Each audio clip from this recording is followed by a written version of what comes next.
Akkam jirtu jaallatamoo daawwattoota keenya oduuwwan gaggabaabaa sa'aatii kanaaf qabnuun isin biraan ga'a. Daani'el Tasfaayiiti. Pirezidaantiin Itoophiyaa Saahilawarqi Zawudee gabaasa dhimma waraana Itoophiyaa keessa deemaa jiru irratti muummee ministeera Abiy waliin waldhabdee qabu jedhu balaaleffatan. Barruun The African Report jedhamu maxxansa afaan Ingilizii fi afaan Faransaayii gara kibxataa baaseen ture. Hooggantoonni lamaan waraana deemaa jiru irratti waldhabdee akka qaban kana keeke. Gabaasa isaa kanaafis maddi eera hin turre. Gabaasichi dippiloomatiin gameettiin Itoophiyaa imaammata waraanaa muummee ministeera Abiy mormas hin jenne hin tumsines jechuun ibseera. Dhimma kana irratti afaan sadiin deebii kan kennan pirezidaantii Saahilawarqi gaazexeessaa gabaasa kana dalage akka arganiin beekne himan qabiyyeessaas mormanii jiru. Abbaan gabaasa kana barreesse Franco Soudan gulaalaa olaanaa barruu Join Africa barruu The African Report damee afaan Faransaayidha. Odichi kibxataa gadhiifamuun akka tasaa waan ta'e natti hin fakkaatu.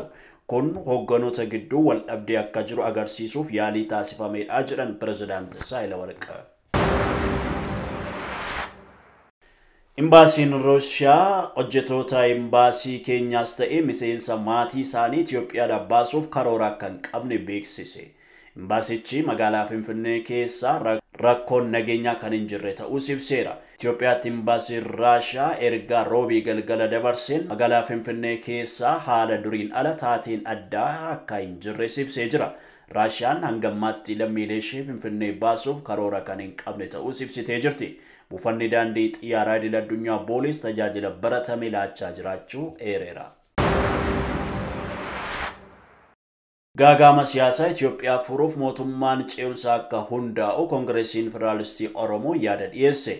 Ibsaa Onkoloolessa 15 bara 2014 akka lakkoofsa Itoophiyaatti baaseen gaagamni siyaasaa biyya kanaa hiikamuu kan danda'u marii biyyaalessaa haqa qabeessa dhugaa fi hundumaa hirmaachise qofaan jechuu isaa kan yaadachiise. Kafaa'uun ibsa sadaasa 15 2014 baaseen biyyattiin qarqara diigamuutti dhiibamaa jiraachuu isheetiin siyaasa bal'eessii adeemsa balaafamaarra jirturraa akka deebitu irra deddeebinee paartii biyya bulchuu fi hoogganoota isaa kadhachaa turrullee paartiin aangoo biyya bulchuu harkaa qabu adeemsa kana sirreessuuf tarkaanfii qabatamaa fi kutannoo qabu fudhachuu dadhabuu isaatiin biyyi keenya haala yaaddessaa irratti argamtii jedha. Itoophiyaan waggootan 27 bittaa abbaa hirrummaa paartii tokkoon booda carraa gara dimookiraasii ce'uu argamee ture jedha ibsichi. Uummanni keenya walii isaa fi cuurraa Itoophiyaa balaa diigamuurraa baraaruuf akkasumas naannoo gaanfa Afrikaa hunkuramuurraa oolchuun akka danda'amuu fi tarkaanfileen kanatti aananii jiran akka fudhataman waamicha dhiyeesseera. Mootummaa yeroo atattamaa hooggansa nam tokko qaamota dhimmi ilaallatu hundaan fudhatama qabuun turtii ji'oota 3 hanga ji'a 6 keessatti biyya tasgabbeessuu fi hojimaata kallattii siyaasaa kan qopheessu akka ijaaramu haa ta'u jeequmsaa fi jechoota jibba uuman hundumaa dhaabuudhaan warra beela'an nyaata dhiyeessuu warra dhukkubsatan akka yaalaman gochuu buqqaatota gara qe'eesaaniitti deebisuufis ta'ee gargaarsi barbaachisaa bakka hundaa ga'uu akka danda'uu fi qaamonni hidhatanii wal falmaa jiran atattamaan dhukaasaa dhaaban. Namoota sababa siyaasaan manneen hidhaa fi bakka adda addaatti guramanii jiran hunduu atattamaan akka gadhiifaman. Qaamonni dhimmi kallattiin ilaallatu kan itti hirmaatan mootummaa ce'umsaa hanga ji'a 18 turu ijaarame mariin akka eegalamu gochuu. Mariin kunis qaamota dhimmi ilaallatu hundumaa hirmaachisuu qaba. Mootummaan ce'umsaa hundumaa hirmaachisu kun chaartera ce'umsaa ni mirkaneessa. Bu'uuraalee misoomaa sababa waraanaatiin mancaan ni supha. Dinagdee tasgabbeessuuf akkasuma carraa egeree biyyattii ilaalchisee milkaa'ina marii biyyaalessaatiif tarkaanfii barbaachisaa ta'e ni fudhata. Mootummaan ce'umsaa kunis filannoo bilisaa haqa qabeessaaf amanamaa ta'e raawwachuudhaan aangoosaa dhumata. Walitti bu'iinsi biyya keenyatti adeemaa jiruun dinagdeen biyya keenyaa manca'uurra darbee lammiiwwan miliyoonaan lakkaa'aman beela rakkoo hamaaf waan saaxilee fi hawaasni idil-addunyaa mootummaa ce'umsaa kanaaf deeggarsa dinagdee dippiloomaasii fi meeshaalee gochuudhaan tumsa barbaachisu ni godha. Dhumarrattis lammiilee Itoophiyaa maraaf hawaasa idil-addunyaa fi gareewwan falmii irra jiran nageenyaa fi tasgabbii uumuun Itoophiyaan balaa diigamuurraa akka haftu waamicha kafaa'uun godhaa jiru kana hojiirra oolmaasaaf akka tumsa godhan waamicha dhiyeesseera. Gabaasni kan Addis Standard. Poolisiin federaalaa haala nageenya biyyaalessaa yeroo laalchisee lakkoofsa bilbilaa odeeffannoo fi eeruu poolisiif ittiin ga'aniif oomseera. Qaamni odeeffannoo eeruu fi tajaajila argachuu barbaadu karaa sarara bilbilaa bilisaa armaan gadiitti eeramaniin tajaajila sa'aatii 24 argachuu kan danda'u ta'uu ibsameera. Haaluma kanaan poolisii federaalaatii fi 816 irratti poolisii magaalaa Finfinnee fi 991tti bilbiluun odeeffannoo eeruu fi tajaajila barbaadan argachuu kan danda'amu ta'uu ibsamee jira. Nageenyi namoota siyaasaa mana hidhaa jiranii yaaddoo jabaa nutti uumee jedhan maatii fi abukaattonni.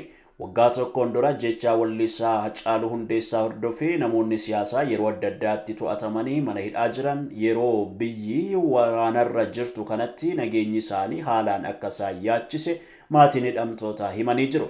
Ati warra Obbo Baqqalaa Garbaa aadde Haannaa Raggaasaa dhimma kanarratti gaaffiif deebii BBC waliin taasisaniin mana hidhaa Qaallitti kan jiran abbaan warraa isaanii fi Obbo Jawaar Mohammad dabalatee nageenyi hidhamtootaa kaanii irratti yaaddoo akka qaban himu. Ka'umsi yaaddoo nageenya hidhamtootaa kun ammoo ta'ii akka lakkoofsa Itoophiyaatti 9/2014 mana hidhaa Qaallittiitti ta'erraa akka maddus dubbatan.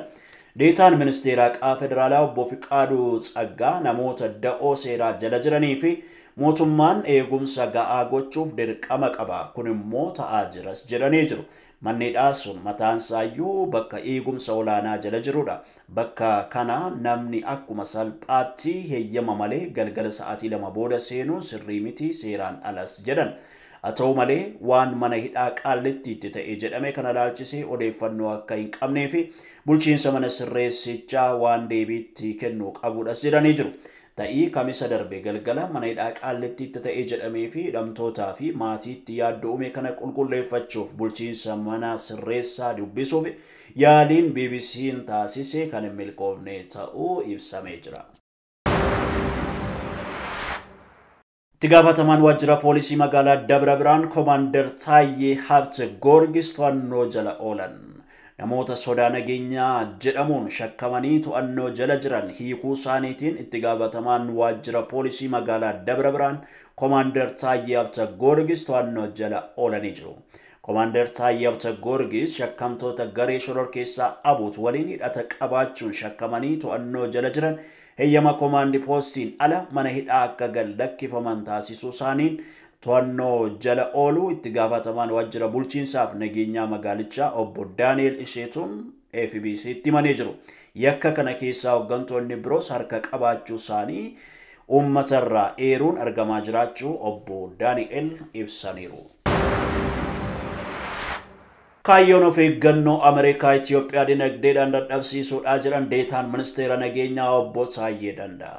Kaayyoon of eeggannoo irra deddeebii Ameerikaa abbootiin qabeenyaa biyyoota biroo Itoophiyaarraa amantaa akka dhaban turistoonni biyya keessaa akka hin seennee fi warri keessa jiran immoo atattamaan akka ba'an taasisuun Itoophiyaa gama dinagdeen dadhabsiisuu fi jedhan deetaan ministeera nageenyaa Obbo Taayyee Danda'a. Itoophiyaa irratti waraanni geggeeffamaa jiru meeshaa waraanaan qofa osoo hin taane propagaandaa fi waraana xiinsammuu karaa miidiyaa hawaasaan geggeeffamaa jirus jedhanii jiru. Embaasiin Ameerikaa yeroo dheeraaf ragaalee sobaa tamsaasaa Itoophiyaa irratti duula geggeessaa turuu himan. Itoophiyaan AGOA keessaa akka baatu qoqqobbiin taasifameera.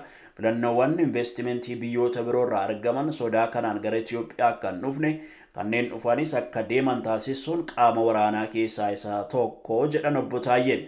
Tokkoon lammiilee Itoophiyaa qaamolee nageenyaa waliin qindaa'uun naannawaasaaf nageenya isaa eeggachaa kan jiru ta'uu himuun yeroo ammaa geggeeffamaa kan jiru ragaalee sobaatii jedhan. Qaamoleen nageenyaaf miidiyaan waliin qindaa'uun ragaalee sobaa hordofuun saaxiluun hawaasni ofitti amanamummaa akka horatu taasisuu qabas jedhanii jiru. Oduu keenya biyya alaatiin.